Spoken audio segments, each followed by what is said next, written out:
Stella's heart sank as Madeline's cold words cut through the silence of the dinner celebrating her pregnancy. Her face drained of color as she met the disdainful gaze of her mother-in-law. Madeline's voice was harsh with judgment. Pregnant again? Another girl, I presume? When will you give my son the heir he deserves? Beside Stella, Walker shifted uncomfortably but remained silent. The dinner, meant to be a joyous occasion, had turned into a spectacle of humiliation at the hands of Madeline, who dismissed Walker's timid protests with a wave of her hand. Don't mother me, Walker. You're just as weak as your father. If you can't manage your wife, she'll just keep having girls, those disappointing placeholders. Tears threatened to spill from Stella's eyes as she defended her daughter, Daisy, who was not a placeholder but a cherished part of their family. Daisy is our beloved daughter, and we don't yet know the baby's gender, Stella countered, only to be met with Madeline's scornful laughter. Given your track record, it's obviously another girl.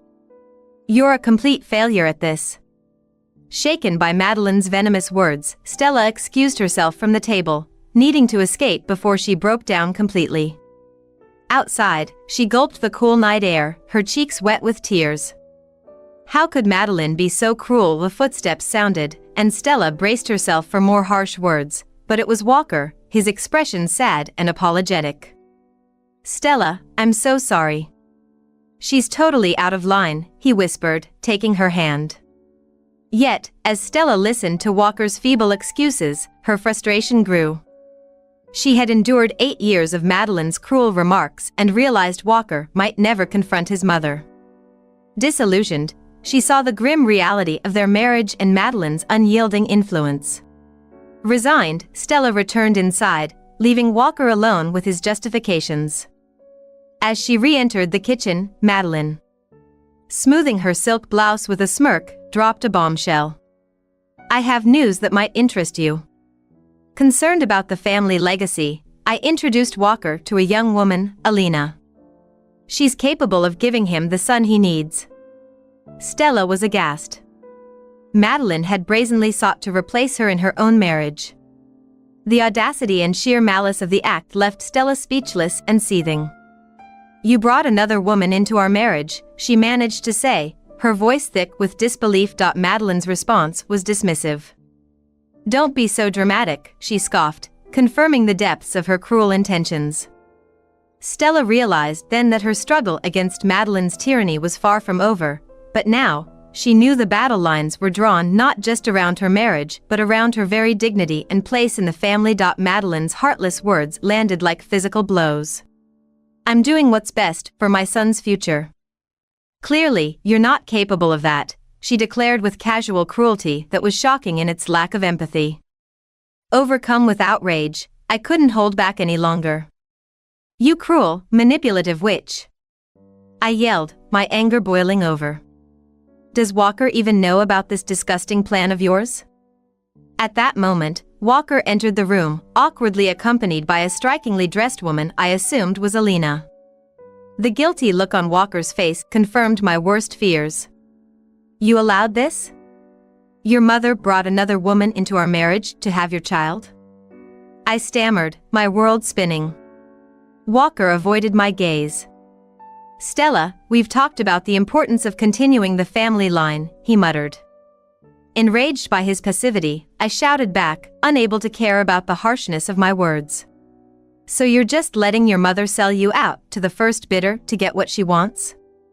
Alina looked taken aback by my outburst, but Walker met my gaze with a newfound hardness, echoing his mother's callousness.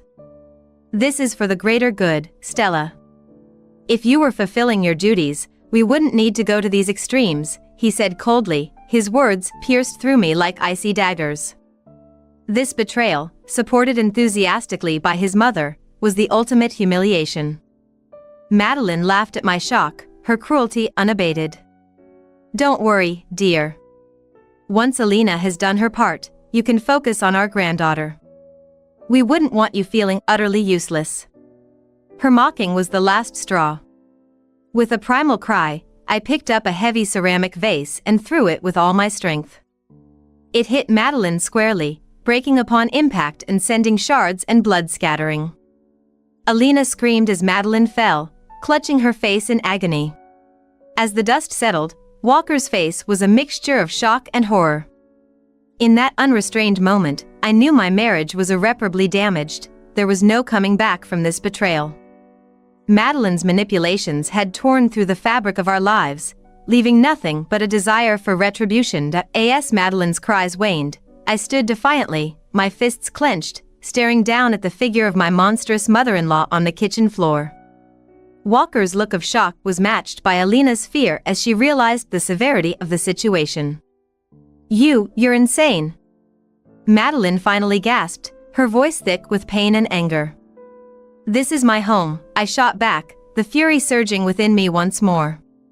"The home I built with my husband, whom you're trying to sell off like some common gigolo." Madeline tried to respond, but I silenced her with a stern hand. "Don't even bother denying it, you wicked old witch. I heard everything. How you shamelessly brought this woman into our marriage to undermine your own son." I turned my furious gaze to Walker, who seemed to shrink under the weight of my stare. "And you spineless coward, complicit in your mother's twisted schemes. Did you think I wouldn't find out? Did you think I'd just play the dutiful wife while you cavorted with someone else?" Alina interjected, her voice shrill, her overly done-up face twisting with anger. "I am not just some random woman. Your husband pursued me." The chaos of the moment hung heavily in the air, a stark testament to the shattered pieces of what used to be my family. Turned to face the woman with the exaggerated makeup, a sardonic smile creeping across my lips. "Oh, did he now? So tell me, when you decided to get involved with a married man, did you think about the family you were helping to tear apart?" Alina's mouth opened, but no words came out. It seemed even she could grasp the depravity of her actions in this sordid affair. I turned back to Walker, my voice dripping with disbelief. "Unbelievable. I gave you a beautiful child, a loving home, an incredible life, and you were ready to throw it all away for your mother's twisted obsession with lineage." Madeline, already bruising from the vase's impact, tried to sit up, her face contorting with the swell. "You have no one to blame but yourself, you were not enough," she hissed. I slammed my fist down on the counter, making everyone jump. "I am done with your endless cruelty and manipulation. If having a son is so crucial, then you and Walker can pursue that without me." I marched over to a desk, grabbed a pen and a stack of papers, and thrust a separation agreement at Walker. "Here. You want freedom to create your heirs with that surgical nightmare? Take it." Walker, silent and shocked, finally seemed to grasp the gravity of my words. Alina too seemed shaken. "Well?" I pressed, my teeth clenched. "Sign it, and get out. Take your deceitful mother and your ridiculous son Quest and leave. I want you out of my house, out of my life." Slowly, numbly, Walker took the pen. The room was thick with a heavy silence as he signed his name, his hand trembling. His signature sealed the end of our marriage, just as his mother had always intended. Snatching the signed papers from him, our eyes met one last time in a fiercely intense stare. Then, without another word, I turned and walked upstairs, clutching the documents, evidence of my shattered world. The following days were a blur of numbness. Walker, his mother, and Alina left soon after the confrontation. The house that once echoed with warmth and love now lay silent. I wandered through it aimlessly, struggling to comprehend the full scope of my marriage's implosion. Although signing the papers was the right choice following Walker's unforgivable betrayal, the loss felt overwhelming. Our daughter, Daisy, 8 years old and usually so vibrant, sensed the tension. She became quieter, more withdrawn. "Mommy, where did Daddy go?" she asked one evening, looking up from her barely touched dinner. I was caught off guard, torn between exposing the harsh truth and protecting her innocence. "Daddy had to go away for a little while, honey," I said, my voice barely steady. "Work things." Daisy frowned, clearly sensing my distress. "Are you sad, Mommy? Did you and Daddy have a fight?" Her words tugged at my heart. "Something like that, baby," I replied, the lump in my throat growing heavier. But everything will be okay, I promise. The lie burned like acid on my tongue because, in that moment, it seemed impossible to see how anything could ever truly be okay again. A sharp knock at the door pulled me from my reverie, causing Daisy to look up, her eyes wide with a hopeful spark. "Stay here, sweetie," I said quickly, rising to answer the door with a knot of trepidation in my stomach. But when I opened it, it wasn't Walker who greeted me. Instead, a sharply dressed man in an expensive suit stood there, holding a crisp folder. "Mrs. Reading?" he asked brusquely, without any warm introduction. "I'm Mr. Weston, an associate of your husband's." A chill clenched my heart as I sensed the ominous purpose of his visit. This was the beginning of the legal battle, the formal tearing apart of what was left of our marriage. "My firm has prepared these documents for you to review and sign," Mr. Weston continued, all business, as he extended the hefty stack of papers toward me. With a heavy heart, I accepted the folder, dread settling deep within me like a cold stone. This was really happening, the final dissolution of my marriage after Walker's devastating betrayal. As I flipped through the legalese, phrases like petition for dissolution of marriage and division of assets favoring the male issue-bearing party leaped out at me in cruel clarity. My face paled as the full intent of these documents hit me. Walker and his ruthless mother were using their wealth and power to strip me of everything, my home, my life, even my child, in their twisted quest for a male heir. "You have 52 hours to review and sign these terms, Mrs. Reading," Mr. Weston stated flatly. His next words carried a veiled threat that sent shivers down my spine. "After that, my client will pursue more aggressive legal actions if you fail to comply." Flashes of Madeline's past cruelties, the violence, the bloodshed from the vase incident, all raced through my mind, reminding me of the lengths she would go to in order to remove any obstacles to her desires. It was clear now, Walker had sided completely with his malevolent mother, ready to erase me from his life for the sin of not producing a son. A numb, cold realization washed over me. The last vestiges of our marriage were disintegrating into bitter ashes. There would be no more tears, no more desperate attempts to salvage anything from this wreckage. I was on my own, except for Daisy, my innocent little girl watching from the next room. In that stark moment, she became my sole reason to keep fighting. I faced Mr. Weston with a steely expression. "Tell your client that after 52 hours, he can expect to hear from my attorney," I said, my voice a hollow rasp. I was resolved not to let them take my daughter too. With a forceful motion, I shut the door in the lawyer's face and turned back to Daisy. I scooped her up into my arms, holding her close like a life preserver in stormy seas. There would be no surrender, no matter how brutally Walker and Madeline sought to pull us under. For Daisy's sake, I would keep us afloat and make them pay dearly for their monstrous actions. The next 52 hours passed in a whirlwind of grim resolve. I quickly secured the services of Isabel, a formidable divorce attorney known for her aggressive tactics against entitled, wealthy husbands. "This is one of the most egregious cases of marital misconduct I've ever handled," Isabel declared coldly after reviewing the details. "We're going to take them down hard." Her confidence ignited a flicker of hope within me. Next, I started gathering evidence. I combed through financial records and discovered discrepancies. Walker's company had been funneling money into an offshore account for years, actions verging on embezzlement and tax evasion. These findings could serve as crucial leverage in our legal battle. Armed with this information, I prepared to face the storm head-on, determined to protect my daughter and salvage whatever fragments of our lives I could from the wreckage. In anticipation of the fierce legal battle, I arranged for Daisy's temporary relocation to my sister Daisy's home. Daisy, an elementary school teacher living 2 states away, was someone I could trust to care for my daughter while I navigated the stormy waters ahead. As the 52-hour deadline approached, I steeled myself, ready to confront whatever came my way. When Mr. Weston arrived, his demeanor was as cold and dismissive as ever. "I trust you've had ample time to review the terms and come to an amenable decision," he stated flatly. In response, I slid a differently prepared set of divorce papers across the table, the ones meticulously crafted by my lawyer, Isabel. The documents were tailored for maximum impact, every clause tightly negotiated. Mr. Weston's surprise was evident as he quickly scanned the document, his eyebrows knitting together in disapproval. "This is not the agreement we discussed," he remarked, his voice tight. "My client will need to reevaluate these terms." "These are the terms," I replied icily. "I will not be bullied or manipulated. Every betrayal has its consequences." I then pushed across a thick dossier filled with financial documents, watching his face pale as he grasped its implications. "Your client's illegal corporate dealings have been meticulously catalogued by top forensic accountants," I added, a sense of vindictive satisfaction coloring my tone.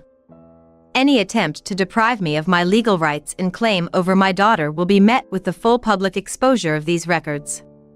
I let the threat linger, knowing Walker's ego and concern for his business reputation were his weak spots, traits his mother had exploited repeatedly.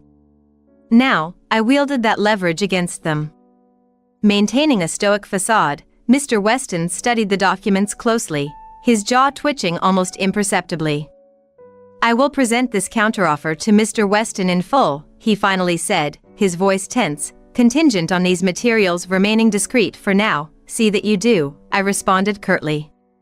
"The meter is running on exposing his criminal liability and shredding his reputation." With a curt nod, Mr. Weston gathered the documents and left, clearly unsettled by the unexpected turn of events. For the first time in a long while, I felt a flicker of hope in reclaiming some portion of my life and dignity from the clutches of Walker and Madeline. But before the legal onslaught began in earnest, I had one crucial task left: ensuring Daisy's safety. I hugged her, fighting back tears at her confused and saddened expression. "Mommy, what's happening?" "I want Daddy to come home," she said with a quiver in her voice. I stroked her hair gently, my heart aching. "I know, baby. But you need to stay with Auntie Daisy for a little while, okay? It's for your safety." Daisy's eyes widened, sensing the seriousness of the situation, but she nodded obediently. As I held her, I silently vowed to protect her well-being at all costs, even if it meant permanently marking her name in the chasm that now divided our family. Though there would be pain and confusion, I hoped that one day she would understand why I had to make these tough choices. With Daisy safely away, the divorce battle erupted with unprecedented ferocity. Walker and Madeline, feeling betrayed by my refusal to fold, unleashed a barrage of legal attacks aimed at crushing me. Isabel, worth every penny, met their aggression head-on, trading vicious blows in a battle fraught with accusations and revelations. Madeline's attempts to smear me as an unfit mother only fueled our resolve to expose her manipulative scheme to secure a male heir. It was a soul-destroying process, but I stood firm, refusing to give ground. I was determined to fight not just for my rights but for Daisy's future, a battle I was prepared to win at all costs. Fueled by a fierce determination to ensure stability for Daisy, the lengthy 7 months of bitter legal wrangling finally nudged Walker's camp towards seeking a negotiated settlement.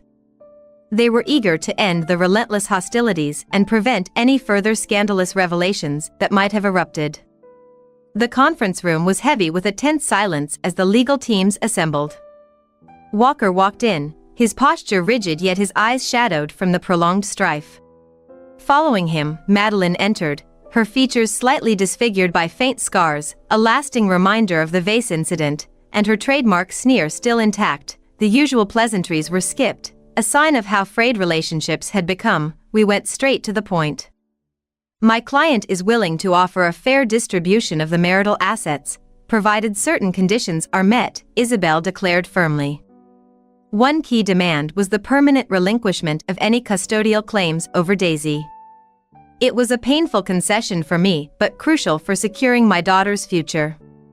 Isabel continued, unflinching. "Additionally, we require that all details concerning the unorthodox reproductive tactics during the marriage remain confidential." It was a sharp dig at their twisted plot for a male heir and a not-so-subtle threat about the criminal implications that lingered over their heads. Madeline's glare intensified, seething with quiet fury.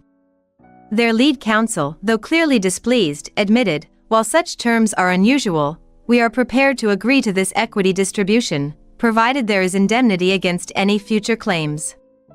The underlying tension was palpable. They were acutely aware that their financial misdeeds had been thoroughly exposed, risking not just Walker's business but also potential legal repercussions. They were cornered into silence to suppress the whole sordid affair. The negotiations stretched for hours, dissecting vast assets and investments meticulously. Eventually, we reached an agreement, anchored by a mutual commitment to silence. Madeline's misery was evident. Her grip over her son's life and Daisy's future was irrevocably loosened, marking a significant personal defeat for her. "This is a sickening, infuriating affair, but you've stood your ground and ensured the best possible outcome for Daisy," Isabel whispered to me as the final documents were being prepared. I felt a profound exhaustion and little else. There was no joy, only the stark relief of having survived, of having imposed some measure of consequence on Walker and Madeline for their egregious actions, and of securing a stable future for Daisy. As I slid the notarized agreement across the table, I met Madeline's venomous stare one last time. "Don't ever come near me or my daughter again," I stated flatly, too drained to enjoy her frustrated reaction to my final words. I simply stood up and left the room, gathering what remained of my dignity as I prepared to step into a new, uncertain phase of life. With the divorce finalized and my financial independence assured, my focus shifted to rebuilding our lives, away from the toxic influence of Walker and Madeline. A priority was reuniting with Daisy, who had been kept distant during the tumultuous months. When Daisy brought her home, Daisy ran straight into my arms, her small body shaking with sobs. "I missed you so much, Mommy." "I was so scared," she cried softly. "I know, baby," I soothed, holding back my own tears. "I missed you more than you could ever imagine. But it's okay now, we're together again." In that moment, holding Daisy, I felt a renewed sense of purpose. No matter the challenges ahead, I was determined to provide a loving, stable home for her, free from the shadows of the past. The journey ahead would be about healing and rebuilding, for both of us, step by step. As Daisy pulled away, her young face still carried an innocent yet somber expression. "Is Daddy ever coming home?" she asked, her deep brown eyes, so reminiscent of Walker's, searching mine for truth. A lump formed in my throat. "Daddy can't be with us anymore, sweetheart," I replied gently. "He made some choices that weren't right." Daisy's brow furrowed slightly, confusion evident. "Did he do something bad?" "In a way, yes," I sighed, drawing her close once more. "But you don't need to worry about that now. What's important is you and me, and how we move forward together, okay?" She nodded, her understanding still partial but accepting the simplicity of our new reality. In that moment, I promised myself to protect her innocence and trust in every way possible. Over the following weeks, we began to rebuild our lives, just the two of us. With the financial settlement from Walker, I secured a cozy rental home away from the ruins of our past life, enrolled Daisy in a new school, and realigned my own career in marketing communications. Gradually, Daisy's vibrant spirit returned as we adjusted to our new normal, free from the toxic influence of Walker and Madeline. An unexpected hiccup arose when I received a bitter communication from Alina, Walker's former mistress, the woman he had intended to use to sire his heir. "Your pathetic excuse for a husband came crawling back, in case you were wondering," her message began acerbically. She shared that after experiencing his true nature and his domineering mother, she wanted no part of their dysfunctional circus. Alina also revealed that she had demanded a hefty sum to maintain her silence and disappear from our lives permanently, a sum paid from my share of the divorce settlement. Rather than feeling anger, I pitted Alina's misguided belief that she was anything more than a disposable pawn in Walker and Madeline's twisted games. Her departure marked the definitive end of their disastrous plot to produce an heir, a closure more punishing to them than to me. In the months that followed, despite occasional outbursts from Madeline's camp, tantrums about losing control over her son and grandchild, I maintained strict boundaries to preserve peace for Daisy at all costs. 8 months after everything settled, I received a rambling, awkward text from Walker. "I know I have no right to darken your life any longer. The wreckage left behind is entirely my shame to bear, But I hope one day Daisy will understand that despite everything, I did love her with all my heart." His words, a feeble attempt at seeking absolution, didn't stir me to respond. I was wholly focused on our new beginning, the sanctuary of tranquility and love I'd built for Daisy and myself. Years passed with surprising tranquility as I raised Daisy in our peaceful new life. We faced typical struggles and heartaches, but they were minor compared to the constant toxicity of my marriage. As Daisy grew into a brilliant, self-assured young woman, I made sure she understood the basics of our family's dissolution, enough for her to recognize the deep flaws in her father and grandmother's values. Daisy never expressed resentment toward them, instead showing a detached pity and an intrinsic understanding of how their obsessive pursuit of an heir had shattered any potential bond. "I'm just glad I had you, Mom," she would say with maturity beyond her years. "You were the only one who really knew what was important, family, not bloodlines." Her words filled me with both pride and a twinge of sadness for the innocence she had to relinquish too soon. From a young age, I had shielded Daisy from the worst of their malice, but nothing could have prepared me for the seismic shift that occurred when a plain-looking certified letter arrived. At first glance, it seemed innocuous until I noticed the return address from a maximum security prison, which sent a chill through my veins. With trembling hands, I opened the letter to find a terse message that knocked the air from my lungs. "Mrs. Reading, we regret to inform you that your former husband, Walker Reading, has been incarcerated on charges of corporate racketeering, embezzlement, and tax evasion related to his business activities." The legal jargon continued, but my vision blurred as the reality sank in. Walker was sentenced to a decade in prison, his career and reputation completely destroyed. It was the thermonuclear strike I had once threatened with my hidden evidence, hoping it would never need detonation. Yet, the authorities had delved deeper after our tumultuous divorce, exposing the full extent of his financial misdeeds. A twisted sense of satisfaction momentarily surged through me, but it quickly turned sour, replaced by a complex cocktail of dismay, remorse, and unexpected empathy for Walker. Despite his despicable actions and the punishment he deserved, I couldn't help but think about how this would devastate Madeline. Her entire world, her toxic obsession with perpetuating the family empire through a male heir, was crumbling. Now, with Walker behind bars, she would be left alone, her manipulative schemes reduced to dust. As I battled the unwelcome surge of compassion, a reminder of the young bride I once was, I recoiled at how Madeline's relentless pursuit had ultimately been her undoing. The irony was bitter, her rigid worldview had triggered her downfall. I pondered the broader implications. What would become of their real estate empire and amassed wealth with Walker incarcerated? More pressingly, how would this affect Daisy? Lost in these thoughts, I was reviewing the letter for any further details when Daisy entered, fresh from her university classes. "Hi, Mom, did you hear from?" She stopped mid-sentence, noticing my pale, shaken demeanor. "Mom, what is it? What's wrong?" Drawing a deep breath for composure, I handed her the letter without a word. Daisy scanned it quickly, her expression shifting to disbelief.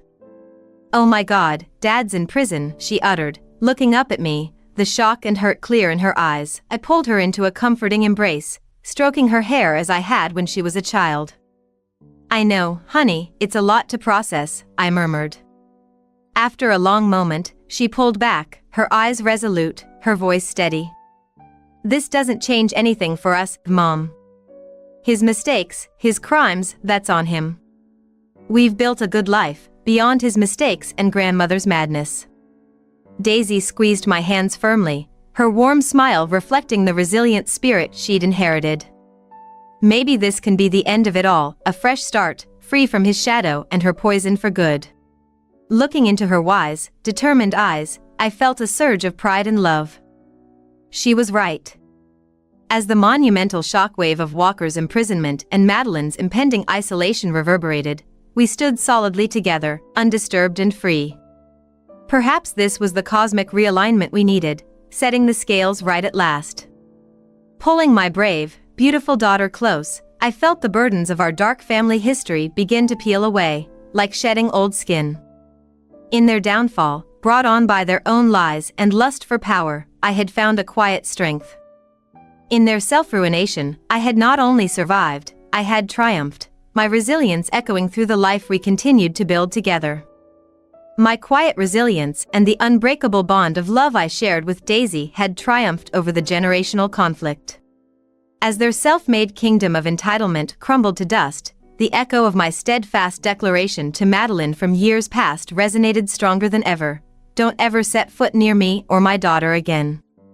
This time, the finality of those words was absolute, a permanent barrier erected from the ruins of their downfall.